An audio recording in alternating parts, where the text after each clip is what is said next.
started my morning with making a sweet potato casserole for tomorrow because I can bake that ahead of time. The two breads will go to neighbors, one a single mom with a little girl and another a lady who can't get around very much. I also did my beginnings of my ambrosia salad. Be sure and add your bananas and apples the day of. And I put all of my infused apricots in a container in the refrigerator. Now, I've done a lot of baking this morning and I haven't recorded, but this is kind of an important thing to record. This is my Better Homes and Garden new cookbook, which is anything but new. It was given to me as a wedding gift in 1970, the year it was published. So it was brand new at one time. This is the one thing that my son wanted to inherit because it is so well used. It is totally old. And the one thing it has here, which is something I do all the time, I have it committed to memory now. But there is a pie crust recipe in here. It's an oil pie crust recipe. It calls for 2 cups of all-purpose flour, 1.5 teaspoons of salt, a 1/2 cup of salad oil, which is vegetable oil, and 5 tablespoons of cold water. Now those are 5 heaping tablespoons of cold water. And you put that in your cup, and then you add it to the two, you add your 1/2 cup of salad oil or vegetable oil, your 5 tablespoons of cold water in a cup, and then you add that to your 2 cups of flour with the salt. And you mix it very lightly. It will come out a flaky crust every time. It tastes great, and it saves you the trouble of all the messing with butter and with lard and stuff like that. And I'm all about easy, folks. And as you can see, the page is well worn and stained. So that's what I'm about to do now, and I just thought I would give you the recipe for the crust.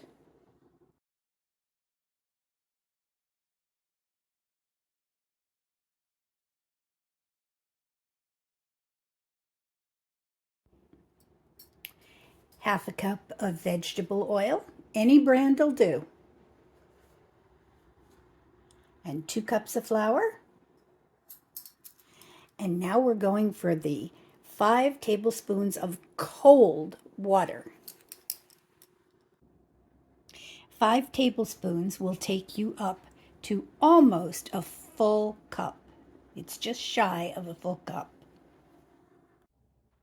Now I've just added my oil and my water to my flour mixture, and I'm going to stir it. Just very lightly, not heavy stirring, but very lightly, more of a mash than a stir.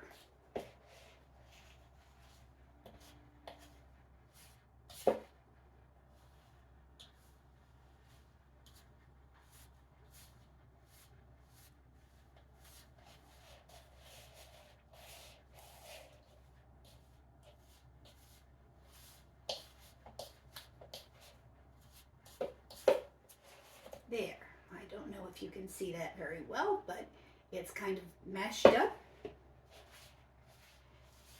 When it gets to that point, what you want to do is, with clean hands, which I just washed again, you want to form a ball.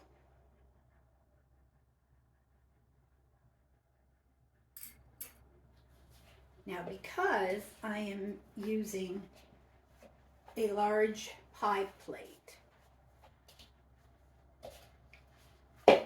this will make the bottom crust. With a pumpkin pie, I don't usually do a top crust. Usually leave it open. But as you can see, it's a nice consistency.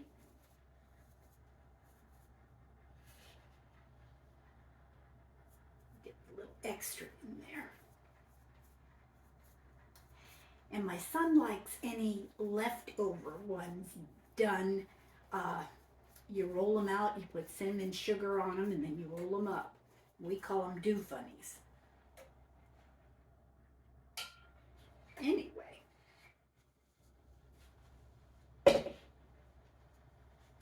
Now I'm going to take my flour, and I've already cleaned my counter. It doesn't look like it because I already spilled a little flour on it. But this is a marble top counter. And if you get any sort of island, get it with a marble top. Or at least, well, even granite isn't as great as marble. Marble has tighter pores. So it's great for doing homemade chocolate, doughs, because it virtually has things that are non-stick. All right, sprinkle a little flour on top. And flour up my rolling pin.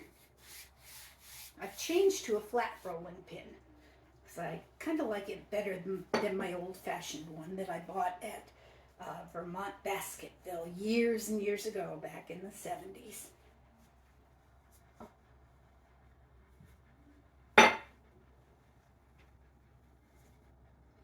But you roll it out to your desired consistency.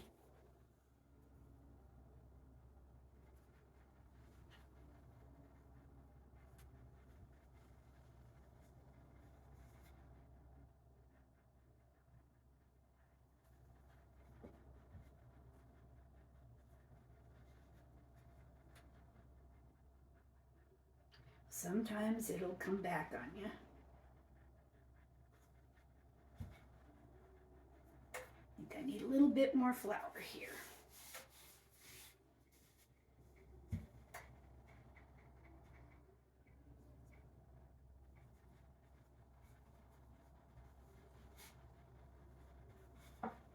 Now this is for a pumpkin pie.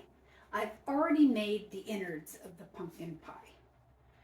That you can pretty much find online on the sides of the can, however you wish to do it.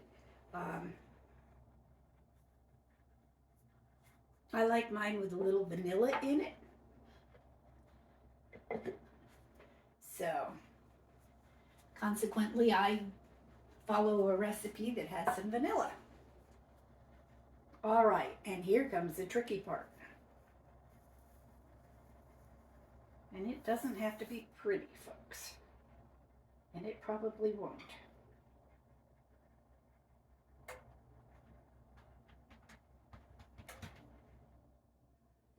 I've always seen people that just roll it right back over the rolling pin.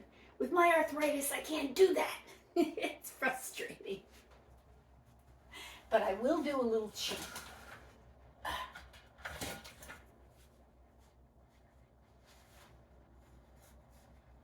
I'm not that coordinated.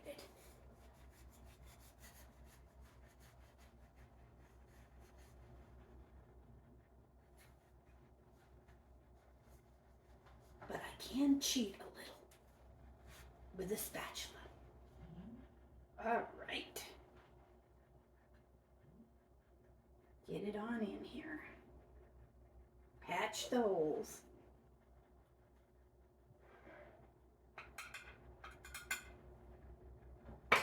The dough is very forgiving, very elastic.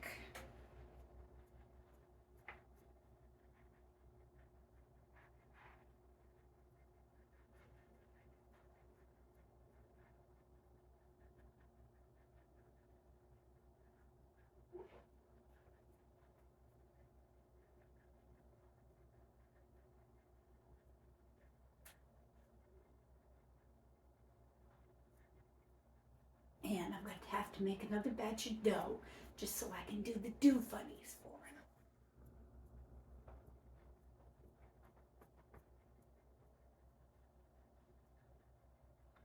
I'm going to take this little section here and put it over here. Kind of like Play-Doh.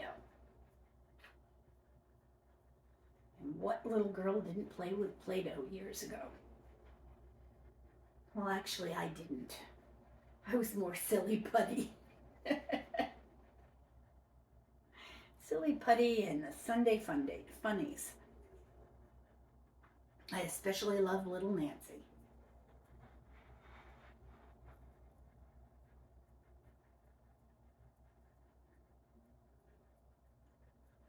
All right, once you get it in your dish, I am not one for fancy edges. I used to do that years and years ago when my kids were growing up. And I used to have big family dinners with the in-laws and everything, but I don't have any in-laws to impress anymore.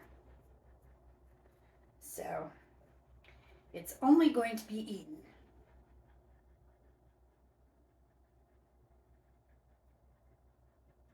All right, now the one thing you want to do after you get it in is you need to prick the sides and the bottom, because you're not going to want it to bubble up as it bakes.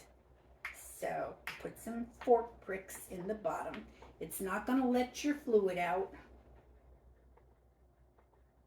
And then prick along the sides. And that'll keep it from bubbling on you.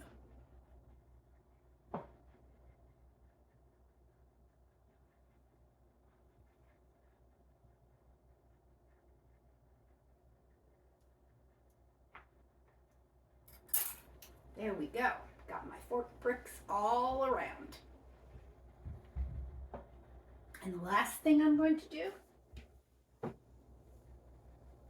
is stir again my pumpkin mix, which I have already previously made. And I'm going to pour it in. Ooh, it looks like I have a little bit extra that I can put in the pudding cup. All right, there you have it. I like to bake mine on a cookie sheet because sometimes it does spill over a little bit when it first starts bubbling. And I put it on 425 for about 15 minutes, and then you turn it down to 350. And you bake it until you can insert a knife down in and the knife comes up clean. So I'm going to throw this in the oven and get it baking, and then do a little pudding dish for the extra. And once again, the house smells amazing.